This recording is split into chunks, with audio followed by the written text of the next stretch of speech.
दोस्तों, ये कहानी पूरी तरह से काल्पनिक है और शुभम यादव द्वारा केवल मनोरंजन के लिए बनाया गया है।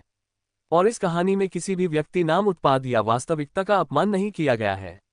अगर आप लोग हमारे SY ऑडियो स्टोरी चैनल पर नए हैं तो वीडियो को लाइक और चैनल को सब्सक्राइब जरूर करें, ताकि हम आप तक ऐसी वीडियो पहुंचाते रहेंगे। दोस्तों, मुझे मेरी गलती को कमेंट्स में बताते रहे जिससे कि मैं उनको सुधार सकूं। धन्यवाद। एपिसोड 25, कालमाया जंगल में प्रवेश। अब तक कहानी में आपने पढ़ा कि करण जैसे ही रोशनी के कमरे में प्रवेश करता है, उसको रोशनी के सामने एक लड़का बैठा हुआ दिखाई देता है। वो लड़का करण को देखते ही करण को बेइज्जत कर देता है। रोशनी जतिन को करण से ढंग से बात करने के लिए फोर्स करती है। जतिन रोशनी की बात सुनकर गुस्सा हो जाता है और वो करण पर अपनी आत्मिक ऊर्जा का दबाव बनाने लगता है, पर करण उस उल्टा अटैक कर देता है जिसमें जतिन घायल हो गया था।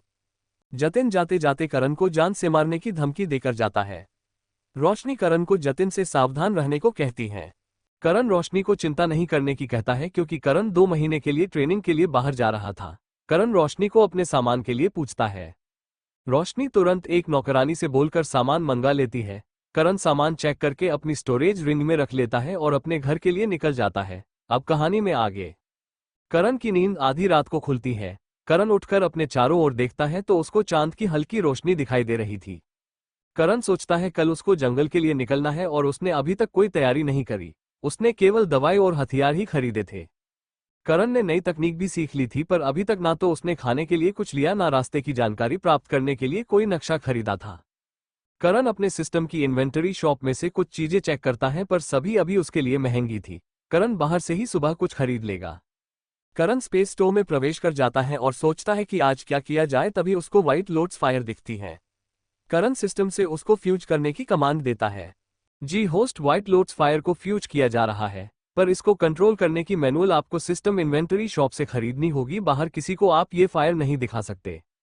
आपको एक तिलस्मी जानवर से फायर एक्सेंस प्राप्त करना होगा, जिससे आप उस जानवर की फायर प्राप्त कर सको। जानवर से प्राप्त फायर का इस्तेमाल आप अपनी असली फायर को छुपाने के लिए कर सकते हो। जब तक कि आप पर्याप्त शक्तिशाली नहीं हो जाते तब तक आपको अपनी असली आग को छिपाना होगा, क्योंकि ताकतवर योद्धा कभी भी कमजोर पर अच्छी चीज नहीं देख सकते हैं। मुबारक हो host, white loads fire successfully fuse हो गई है। आपको 1000 सिस्टम पॉइंट्स मिले हैं। आपको 1000 एक्सपीरियंस XP पॉइंट्स मिले हैं। कुछ इंपॉर्टेंट इन्फॉर्मेशन। करण जहां रहता था उस देश को एस्लोन देश कहा जाता था। उसके अंदर 9 छोटे छोटे साम्राज्य थे। उनके अंदर कई छोटे छोटे राज्य थे, जिनमें से करण के साम्राज्य का नाम आस्टिन था और उसके राज्य का नाम एरिस था। एरिस का सबसे बड़ा दल सिंह दल था और करण उस दल के लीडर का पोता था। करण चुपचाप सिस्टम की सारी बात सुन लेता है और फिर फायर के मैनुअल को इन्वेंटरी शॉप में चेक करता है। फायर का मैनुअल ज्यादा महंगा तो नहीं था, पर करण के लिए 500 सिस्टम पॉइंट्स अभी भी ज्यादा थे।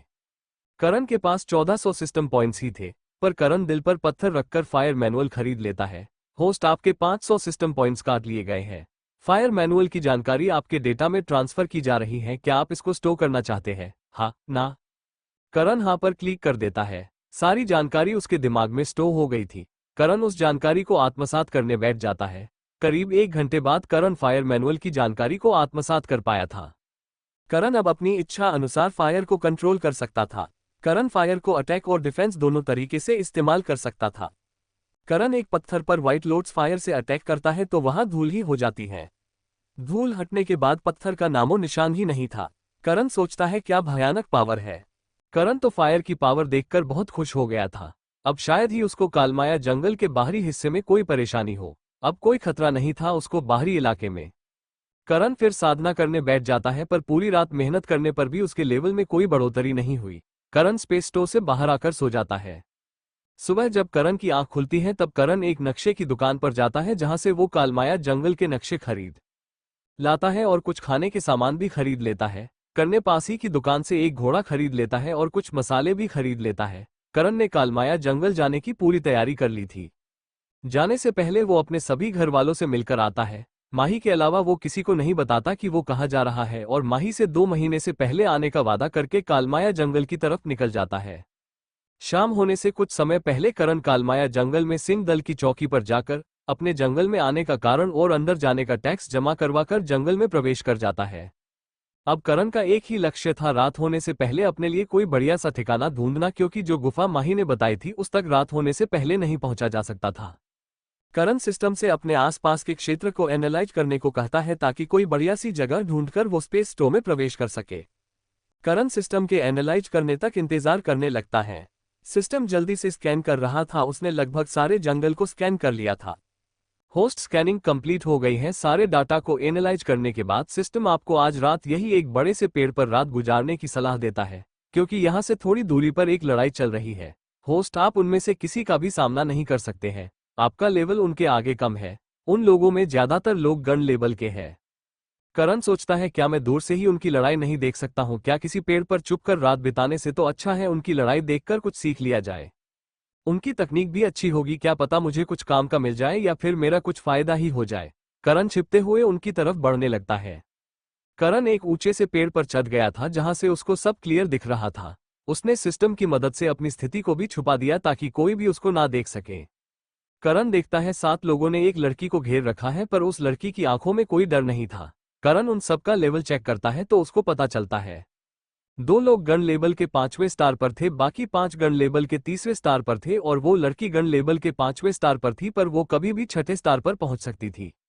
करण सोचता है, क्या उस लड़की की मदद की जाए या नहीं। करण सभी विचारों को साइड रख देता है क्योंकि उसकी पावर के साथ वो उस लड़की पर सिर्फ बोझ ही बनेगा, उसकी मदद तो क्या ही कर पाएगा। इसलिए फिलहाल मदद करने के विचार को छोड़ दिया जाए तो ही ठीक है। 7 लड़कों की आंखों में हवस साफ दिखाई दे रही थी, पर कोई भी उस लड़की पर अटैक नहीं कर रहा था। उन सबके कपड़ों पर एक समान निशान था, यानी वो 7 लड़के और वो लड़की एक ही दल के थे। एक लड़का उस लड़की से कहता है, देखो रचना, हमारा तुम पर अटैक करने का कोई इरादा नहीं है, बस तुम वो चीज हमें दे दो, हम चुपचाप तुम्हारे रास्ते से हट जाएंगे। क्या खासियत थी व्हाइट लोटस फायर की, वो कितनी खतरनाक है। क्या करण माही के बताए स्थान पर पहुंच पाएगा या नहीं? कौन है वो 7 लड़के और वो लड़की किस दल का है? वो चिन्ह जो उनके कपड़ों पर था, क्या चीज है उस लड़की के पास ऐसी जो 7 लड़के उस पर अटैक करने को तैयार थे? क्या करण उस लड़की की मदद करेगा या नहीं, जानने के लिए देखते रहिए देवपुत्र करण सिर्फ और सिर्फ SY ऑडियो स्टोरी पर। CH26 विश्वकॉप दल के लोग। अब तक कहानी में आपने पढ़ा कि करण रात को उठकर स्पेस स्टोर में प्रवेश कर जाता है। वहां जाकर करण व्हाइट लोटस फायर को फ्यूज करने की कमांड देता है। व्हाइट लोटस फायर के फ्यूज होने पर करण को 1000 सिस्टम पॉइंट्स मिलते हैं। करण उनमें से 500 पॉइंट्स से फायर मैनुअल खरीद लेता है, क्योंकि बिना फायर मैनुअल के फायर को कंट्रोल करना उसको नहीं आता था। फायर मैनुअल खरीद लेने के बाद करण कुछ देर व्हाइट लोटस फायर के साथ प्रैक्टिस करता है। व्हाइट लोटस फायर की पावर बहुत ज्यादा होती है। करण स्पेस स्टोर से बाहर निकलकर सीधा मार्केट में आ जाता है, जहां से वो अपने लिए कुछ खाने पीने की चीजें और कालमाया जंगल के नक्शे खरीद लेता है। करण अपने लिए एक घोड़ा खरीदकर उसी की सहायता से शाम तक कालमाया जंगल के बाहर सिंह दल की चौकी पर जाकर अपने आने का कारण और टैक्स जमा करके जंगल में प्रवेश कर जाता है। करण सिस्टम को जंगल को स्कैन करने की कहता है, जिससे उसको आज रात आराम करने की जगह मिल सके। सिस्टम करण को जंगल को स्कैन करके पास में हो रही लड़ाई के बारे में चेतावनी देता है। करण चेतावनी को इग्नोर करके लड़ाई देखने के लिए एक पेड़ पर चढ़ जाता है। करण देखता है कि एक लड़की को 7 लोगों ने घेर रखा था। अब कहानी में आगे करण सोचता है 7 लड़के और वो लड़की एक ही दल के लग रहे हैं, और अभी एक लड़के ने उस लड़की को रचना नाम लेकर चेतावनी दी थी। इसका मतलब ये सब भेड़िया दल से है। रचना वर्मा भेड़िया दल की होने वाली लीडर और 17 साल की उम्र में ही गन लेवल के 5वें स्टार की योद्धा है। रचना उन लोगों की तरफ देखते हुए कहती है, तुम लोगों, क्या मैं मूर्ख लगती हूँ जो तुम लोगों की बातों में आ जाऊंगी? वो चीज भेड़िया दल की अमानत है। एक बार वो भेड़िया दल पहुंच जाए उसके बाद लीडर और एल्डर फैसला करेंगे कि वो चीज किसको मिलेगी, क्योंकि उस चीज को खोजने में भेड़िया दल ने अपने बहुत से लोगों को खोया है। 7 लड़के रचना को अपनी बातों में ना आता देख आपस में कहते हैं, लगता है भाइयों ये हमें सीरियस नहीं ले रही है, इसको लगता है कि हम भेड़िया दल के गुलाम हैं, इसको अपनी असली पहचान दिखानी होगी। सभी लड़के अपने चेहरे से एक मास्क उतारते हैं और अपने कपड़े भी बदल देते हैं। अब उन 7 के कपड़ों पर एक नीले रंग के सांप का निशान था, जिसके चारों ओर हल्की धुंध थी, जो कि उनके विश्वकॉप दल के होने का प्रतीक था। अब उनकी सबकी असली पहचान देखकर एक बार तो रचना वर्मा डर गई, पर तुरंत ही उसने एक टोकन तोड़ दिया, जो उसका अपने दल को सचेत करने का तरीका था। वो लड़के रचना वर्मा के ऐसा करने पर जोर जोर से हंसने लगते हैं और कहते हैं, तुम्हें क्या लगा रचना वर्मा की तुम अपने दल के लोगों को खबर भेज पाओगी? ये कालमाया जंगल है, यहाँ ये सूचना टोकन किसी काम के नहीं, क्योंकि इस कालमाया जंगल में ऊर्जा अवरोधक सुरक्षा फॉर्मेशन लगी हुई है, जिसकी वजह से यहाँ की ऊर्जा यहाँ से बाहर नहीं जा सकती है। करण सोचता है, कितने चालक लोग हैं, एक लड़की का कैसे फायदा उठाते हैं, कोई इनसे सीखे, पर ये लोग उतने ही कायर हैं। एक लड़की को 7 लोगों ने घेर रखा है। रचना उनकी बात सुनकर सोचती है, अब क्या करूं, ये लोग साथ हैं और मैं अकेली हूं।